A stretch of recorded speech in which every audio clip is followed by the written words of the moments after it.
Olá, meu irmão, minha irmã. Hoje é 4 de abril, com a graça de Deus, estou aqui para partilhar a palavra de Deus. Quero acolher a todos vocês que estão me acompanhando. Talvez você que está passando hoje por aqui, sejam todos bem-vindos ao canal Vida em Cristo. Apresentamos ao Senhor o nosso coração, as realidades que cada um de nós trazemos nele, entregamos ao Senhor com confiança. E assim nós já pedimos que a Santíssima Trindade, Pai, Filho e Espírito Santo, já vai nos abençoando. O Evangelho hoje de São João, do capítulo 7, ele é muito bonito. Jesus ele vai falar de uma festa chamada a Festa dos Tabernáculos, que é a festa das tendas. Essa festa, os judeus, eles tinham um costume assim. Eles celebravam durante 8 dias. Eles ficavam fora de casa. Isso era para poder fazer memória e relembrar o tempo que eles caminhavam no deserto e moravam em tendas durante 40 anos. Os judeus costumavam celebrar 3 festas bastante importantes. E essa festa das tendas era uma festa importante para eles.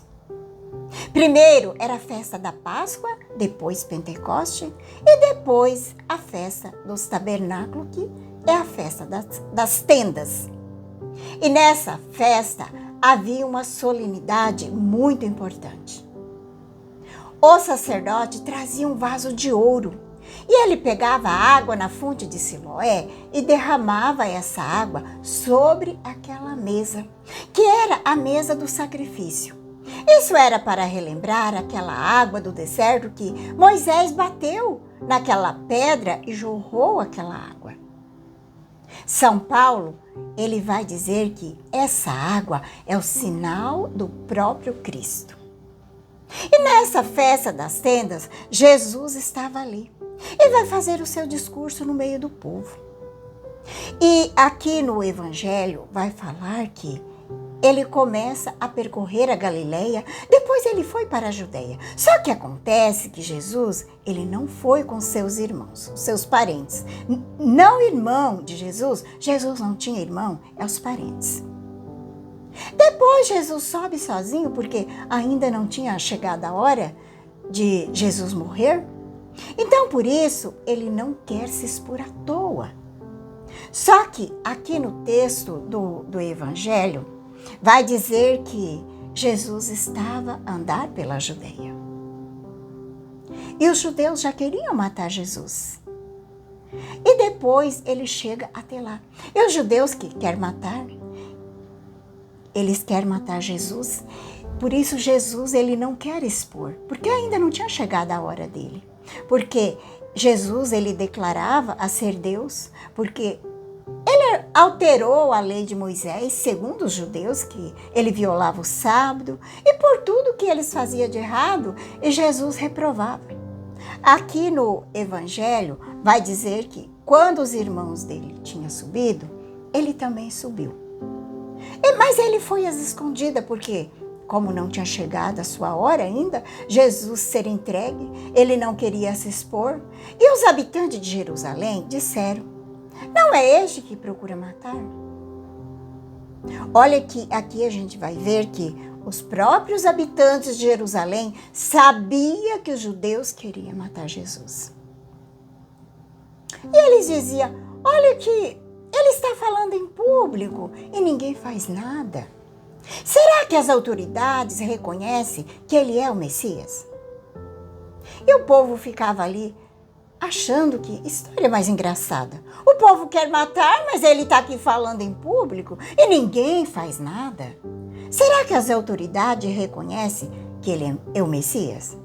Claro que não. É claro que as autoridades não tinham reconhecido. Só que eles tinham medo. O povo tinha medo, porque o povo sabia que Jesus era um grande profeta. Eles tinham medo do povo. Tinha medo do povo porque sabia que o povo tinha Jesus como um grande profeta. E eles ficavam ali, murmurando, e Jesus estava pregando abertamente. E eles diziam: mas nós sabemos de onde ele é. Porque o Cristo, quando vier, ninguém saberá de onde é. Porque os habitantes de Jerusalém, eles não sabiam que Jesus tinha nascido. em Belém. Eles achavam que Jesus tinha nascido na Galileia e que Jesus não era o Messias. Aqui a gente vê uma passagem bonita no Evangelho. Jesus, em alta voz, ensinava no templo. Mesmo ele sendo hostilizado pelos judeus, Jesus pregava no templo, porque essa festa dos tabernáculos era muito importante. E Jesus dizia: vocês me conhecem, sabem de onde eu vim. Eu não vim por mim mesmo, mas quem me enviou é fidedigno. E ali Jesus deixa bem claro que eles conheciam Jesus. Eles já tinham visto os milagres que Jesus tinha realizado. E Jesus dizia: vocês já viram o testemunho que João Batista deu de mim? Os testemunhos das Escrituras. E vocês já viram o próprio testemunho do Pai? Por isso Jesus vai dizer: eu não vim por mim mesmo, mas quem me enviou é fidedigno. Jesus vai dizer: eu fui enviado pelo meu Pai para salvar este mundo. Esses vós não conheceis. Ele estava falando do Pai, de Deus Pai. Mas eu o conheço. Eu e ele somos um. E foi ele quem me enviou. Mas eles procuravam prender Jesus. Mas, no entanto, ninguém pôs a mão nele. Ninguém conseguiu prender. Porque ainda não era chegada a hora de Jesus ser entregue. A palavra vai nos dizer que Jesus, ele só entregou a morte quando ele quis. Enquanto ele não cumpriu toda a missão que o Pai tinha dado a ele. Ele não morreu. Quando Jesus é pregado na cruz, ele dá últimas palavras. Ele vai dizer: tudo está consumado. A missão de Jesus está cumprida ali. Jesus entrega na mão do Pai o teu espírito. Como o Salmo vai dizer: Pai, em tuas mãos eu entrego o meu espírito. Aqui é uma palavra que merece destaque. Jesus disse: a esses vós não conheceis. Ele estava falando do Pai. E ele disse: eu o conheço. Eu vim da parte dele. Foi ele que me enviou. Jesus foi enviado pelo Pai.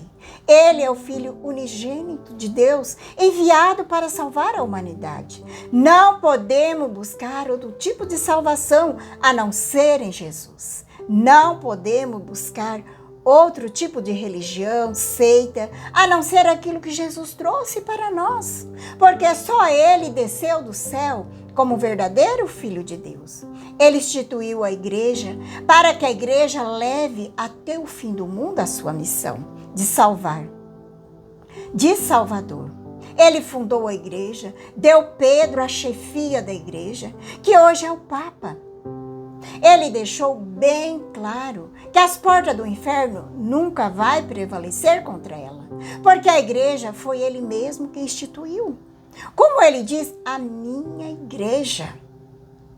Ele não prometeu que a igreja não iria sofrer, mas a igreja sofreu muito e ainda continua sofrendo. Mas ele prometeu que a igreja nunca seria vencida, porque a vitória da igreja não é deste mundo. A vitória da igreja é na eternidade. Por isso que Jesus diz aqui: vocês vão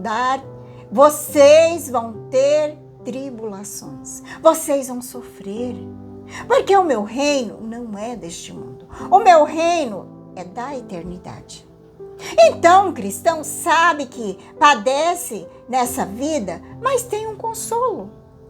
Padecemos nessa vida, mas temos um consolo, que é a eternidade para frente. Como diz o santo, sofrer tão pouco aqui nesta vida e depois ganhar a vida eterna na eternidade. Para ganhar o gozo eterno, alegria eterna. É isso, meus irmãos. Temos que ter essa certeza. Podemos sofrer aqui nessa vida. Se nós somos fiéis a Deus, a Jesus, à igreja, vamos ter a recompensa. Deus vai nos dar a alegria eterna. Essa é a alegria do cristão. O cristão que não acredita nisso, não é cristão. Se você não acreditar nisso, você não é cristão. Temos que crer. Porque ser cristão é acreditar na ressurreição. Porque para isso Jesus veio. Foi para isso que ele veio a este mundo, para nos salvar, trazer alegria eterna. Jesus desceu do céu exatamente para nos trazer a salvação. Essa é a certeza da alegria eterna que cada um de nós temos que ter em nosso coração. Rezamos hoje pedindo ao Senhor que nos dê a graça, essa fé, que os nossos olhos estejam sempre voltados para Jesus. Cada vez mais amar, cada vez mais conhecer, servir Jesus na sua igreja, porque a igreja, ela é o corpo místico de Cristo. Porque quando nós somos atingidos pela igreja, é o próprio Cristo que nos atinge. Quando a igreja nos batiza, é o Cristo que nos batiza. Quando ela nos perdoa, é o Cristo que nos perdoa.